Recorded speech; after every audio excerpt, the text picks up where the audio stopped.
నిస్సహాయ పరిస్థితుల్లో ఒక మూలకి నెట్టివేయకూడదనేటువంటి ఆలోచనతోనే ఈ ప్రభుత్వం ఒక ఉన్నతమైనటువంటి మానవతా దృక్పథంతో రాష్ట్ర ప్రభుత్వంలో పనిచేస్తున్న ఉద్యోగస్తులందరికీ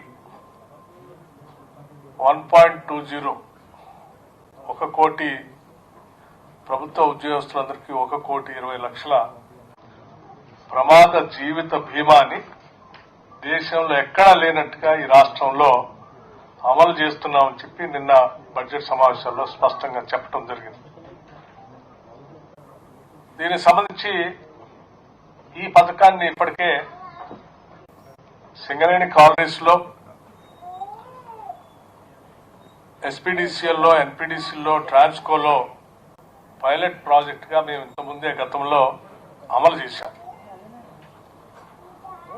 దీనికి సంబంధించి దురదృష్టవశాత్తు ఈ దక్షిణ తెలంగాణ విద్యుత్ పంపిణీ సంస్థలో యాదాద్రి జిల్లా భువనగిరి డివిజన్ మోత్కూర్ సెక్షన్ పరిధిలో అసిస్టెంట్ లైన్మెన్ గా విధులు నిర్వహిస్తున్న శ్రీ ఓర్సు సురేష్ గారు 2025 అక్టోబర్ 10న మరియు వారితో పాటు ఇంకొక వ్యక్తి కూడా మహబూబ్నగర్ సర్కిల్ యొక్క సివిల్ విభాగంలో ఆర్టిజాన్ గా విధులు నిర్వహిస్తున్న ముక్తార్ బేగ్ గారు 2025 ఏప్రిల్ 19 విధి నిర్వహణలో ప్రమాదవశాత్తు మరణించారు.